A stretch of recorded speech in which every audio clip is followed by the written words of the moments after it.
Eccoci telespettatori carissimi, come vi avevo preannunciato ci siamo trasferiti presso gli ambulatori, la sede del Medical Center Padova per parlare con il dottor Andrea Beghi, specialista in otorinolaringoraiatria, in modo particolare di disturbi del sonno. Parliamo di acufeni, parliamo di tante problematiche che rendono questo momento importantissimo per la nostra ricarica vitale, per il nostro equilibrio psicofisico e non solo, disturbato, non normale. Allora, dottore, innanzitutto cerchiamo di capire cos'è che può disturbare il sonno e poi è in modo irreversibile o se ne può guarire. Il primo tema è quello degli acufeni. E che cosa sono questi benedetti acufeni? Sì, gli acufeni sono un disturbo molto comune e nella maggior parte dei casi, per fortuna, non particolarmente invadente, non disturbante. In una piccola quota di casi invece può determinare veramente un'alterazione della qualità della vita e in questi casi bisogna cercare di intervenire e i pazienti cercano la soluzione del problema. La soluzione che in realtà c'è e non c'è, nel senso che ancora non esiste la pillola magica che viene assunta e fa scomparire questo sintomo, perché parliamoci chiaro, gli acufeni sono dei sintomi, non sono delle malattie in sé, non è la malattia in sé, è il sintomo di una patologia, di diverse patologie. In realtà la soluzione anche c'è, perché con interventi soprattutto di tipo riabilitativo, uditivo ma anche psicologico, counseling, compagnia bella, si ottiene sicuramente nella maggior parte dei casi un miglioramento netto della qualità della vita. Non parliamo tanto di parametri che possono essere legati a misura audiometrica, altre cose. Lì è proprio come il paziente riesce a interagire con questo disturbo, a questa disfunzione, senza essere, diciamo, particolarmente disturbato. Mi interrompo un attimo, proprio Prego. perché sono argomenti delicati, tantissime persone ne soffrono. Sono dei fischi, vero? Si Sono percepiscono come diversi dei tipi suoni. di suoni che si sentono all'interno del cervello, che sono proprio generati dal cervello, cioè partono nella maggior parte dei casi, il 90% dei casi, da una lesione uditiva. Quindi la periferia uditiva, l'orecchio interno, viene alterato, può essere anche la partenza dall'orecchio medio, a volte dall'orecchio esterno, ma insomma la via uditiva periferica viene interessata e questo determina, per vari motivi molto complessi anche da spiegare, poi un'alterazione di come i suoni vengono in qualche modo percepiti. C'è una iperattività della via di comunicazione tra la parte periferica dell'orecchio e le vie uditive centrali, tanto che si crea una diciamo così, plasticità cosiddetta maladattativa che poi alla fine genera questa percezione. Quindi io sento dei suoni che non sono prodotti da nessuna sorgente sonora esterna. Questa è una cosa che può essere, anzi che è molto comune.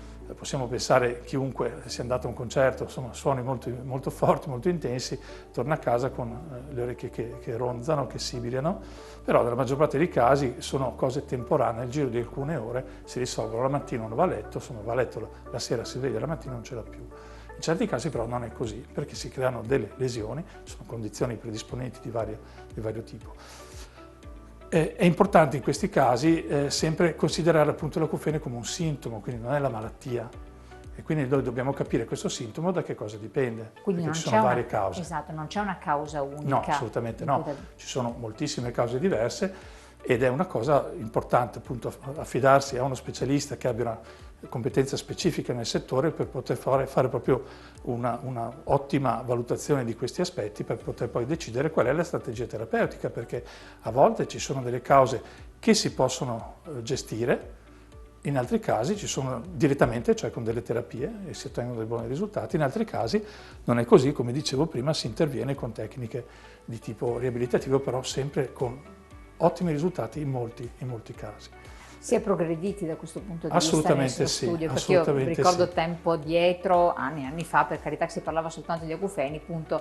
No, ma ancora adesso purtroppo spesso vengono date al paziente informazioni non corrette e in realtà quello che si fa adesso è quello che io ho imparato a fare negli anni 90, quando sono andato a studiare queste cose all'estero per poi applicarle in Italia, però in realtà soprattutto negli ultimi anni ci sono delle nuove, diciamo, acquisizioni sia tecnologiche sia di approccio, diciamo, che sono molto interessanti, le vedremo nei prossimi anni. È ancora presto per parlarne, ma è molto molto interessante la cosa. Lei dice sintomi, questo già Sì. fa allertare ma anche a volte allarmare molte persone, perché magari è stato detto da una visita generica che è stata fatta l'acufene, punto, e invece dietro bisogna andare a qualche Certo. cosa. Problemi di che tipo, di che genere e qual è la gravità Allora, che possono dipende, possiamo aprire un libro grande così, girare le pagine e trovare tante pagine, tante cause diverse. Diciamo che nel 90% dei casi circa dei pazienti gli acufeni sono indotti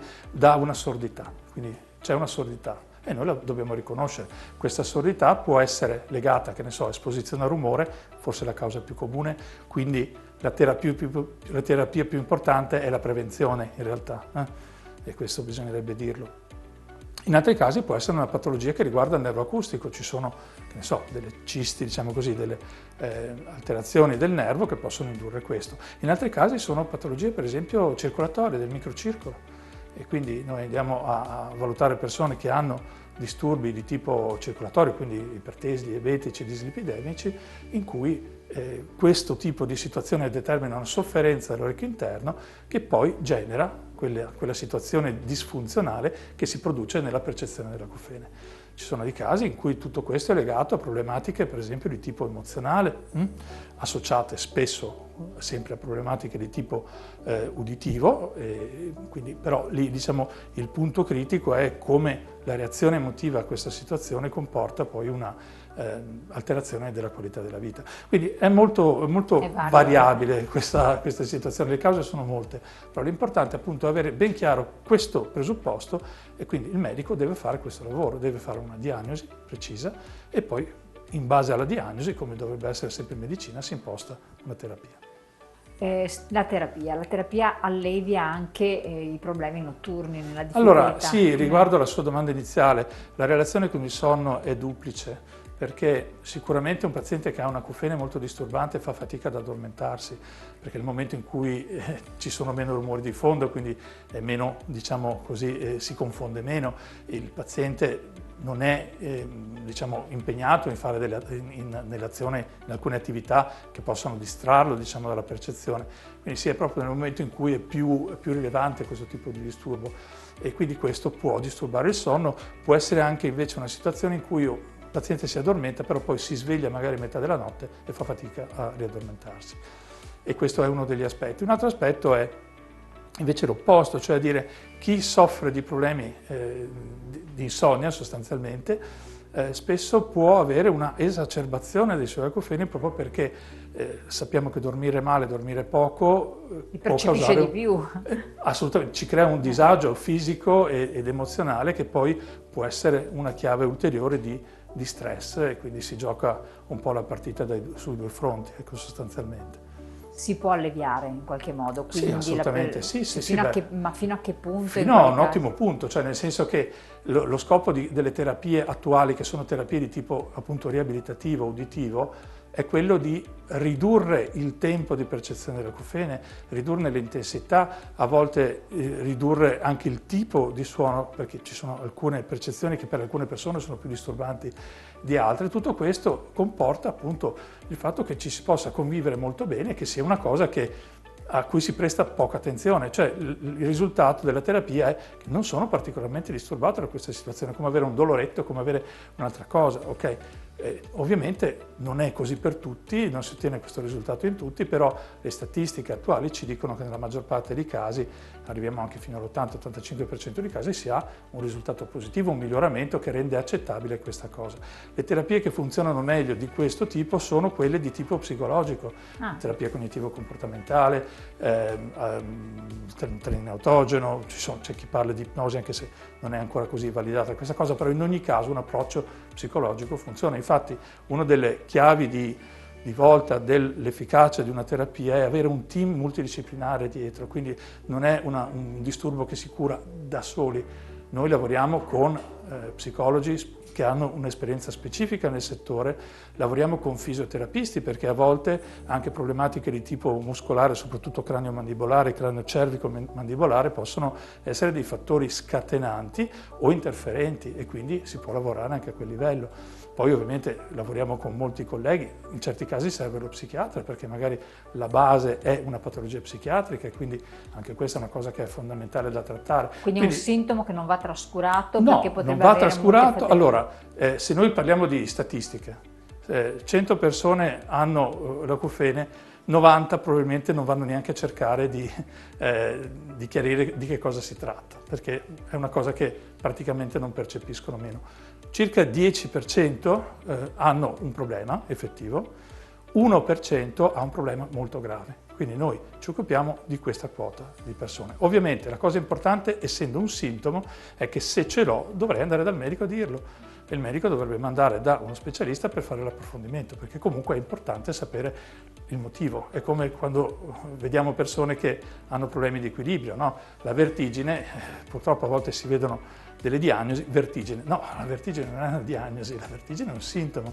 Quindi io riporto un sintomo, devo capire da che cosa dipende. A volte riesco, a volte meno, però un inquadramento generale, un problema dell'orecchio, un problema del cervello, insomma questa è una cosa fondamentale per poter poi anche ottenere dei buoni risultati. Dal punto di vista del sonno, quindi ritornando un po' a quello che è il tema, che tra l'altro il Medical Center segue sotto molti fattori, con tantissimi professionisti, il ruolo dell'otorino qual è?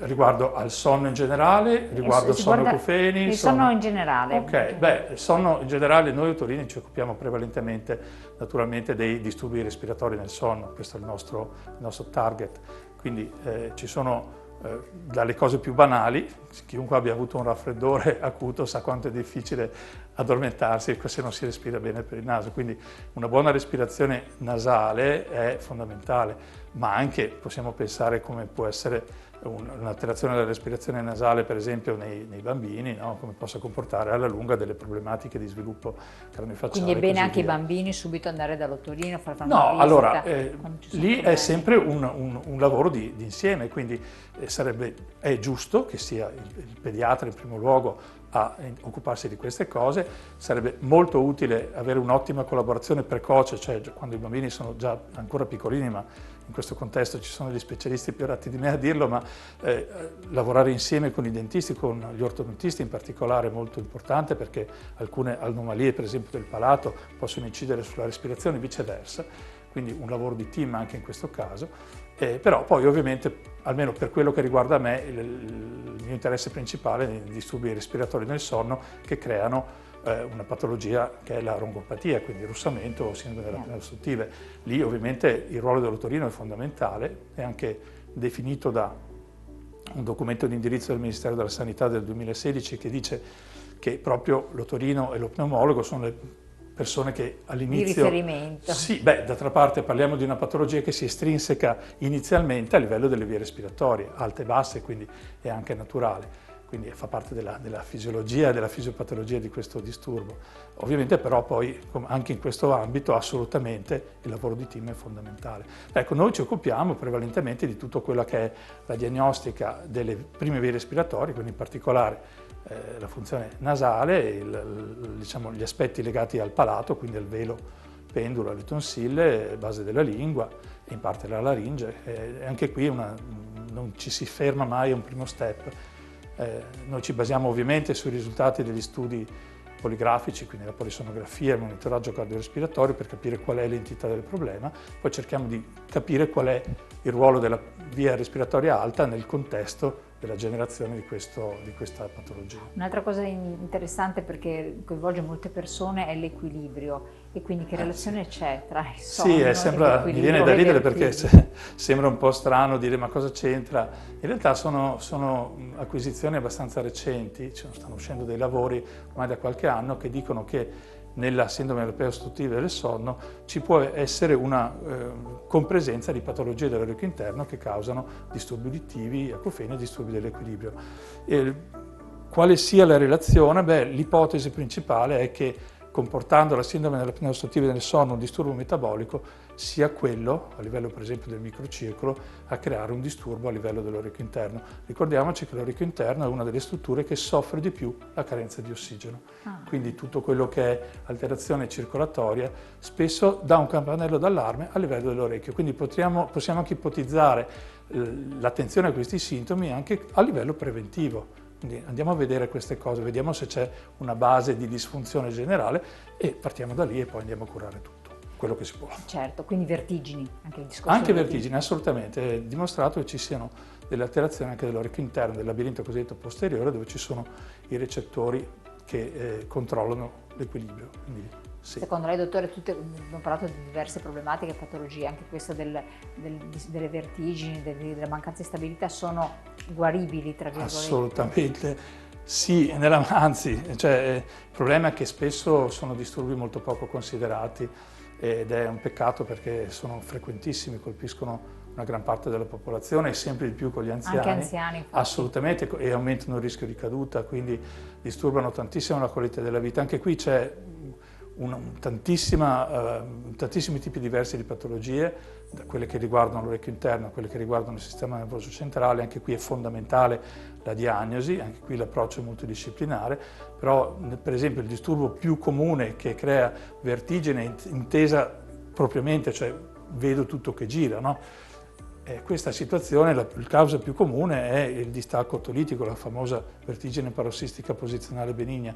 Ecco, in questo caso se il paziente va da uno specialista che ha delle competenze specifiche in vestibologia, è facile che veramente possa risolvere il suo problema in pochi minuti, perché sono approcci terapeutici che prevedono delle manovre un po' particolari che consentono proprio di liberare i canali semicircolari occupati da questi piccoli detriti e a stare subito bene. Questo non voglio banalizzare naturalmente, arrivare a questo vuol dire avere ovviamente delle competenze, però questo è un disturbo molto comune, ancora viene scambiato spesso per problemi di collo, di sala cervicale, non se ne può più di sentire queste cose. In realtà no, nella stragrande maggioranza dei casi è un problema dell'orecchio ed è anche risolvibile facilmente. Magari poi alla valutazione si vede che ci sono altre cose, quindi si approfondisce l'indagine e si va a cercare di stabilizzare un po' il tutto. Senza intervento chirurgico? No, nella stragrande maggioranza dei casi questo tipo di patologia si tratta a livello medico o soprattutto riabilitativo, e l'intervento chirurgico è limitato a casi particolari. A volte risolve la situazione, però per fortuna, diciamo, nella maggior parte dei casi è gestibile in modo molto più Tutto ciò semplice. Si può fare qui all'interno di Medical Center? La parte diagnostica sì, la parte riabilitativa no, però intanto quello che noi vogliamo affrontare il problema. Il messaggio è facciamo una diagnosi. Facciamo una diagnosi, per tutta la parte sì, delle manovre liberatorie sicuramente sì, si fanno anche qui, però il concetto è andiamo a chiarire cosa c'è sotto in modo tale da poter essere più efficaci. Dottor Beghi, la ringrazio tantissimo, è Grazie stato estremamente chiaro, penso che abbia illuminato moltissime persone che ci seguono e dato anche delle speranze, perché effettivamente sono problemi che inficiano anche la qualità della vita. Grazie dottor Beghi del suo aiuto, del suo contributo importantissimo, e con questo noi auspichiamo che naturalmente abbiamo aperto delle possibilità, delle speranze in tanti che soffrono di queste problematiche, di queste patologie, e soprattutto dare un punto di riferimento qualificato per poter risolvere, diagnosticare certi problemi e poi naturalmente trovarne anche la cura. Guardate il sito di Medical Center Padova, così potete trovare anche i vari professionisti che affrontano diverse questioni e problematiche e naturalmente le possibili strategie anche di cura. Detto questo, io naturalmente vi lascio alla pubblicità, noi naturalmente ci ritroviamo dopo per le altre nostre interviste. Grazie.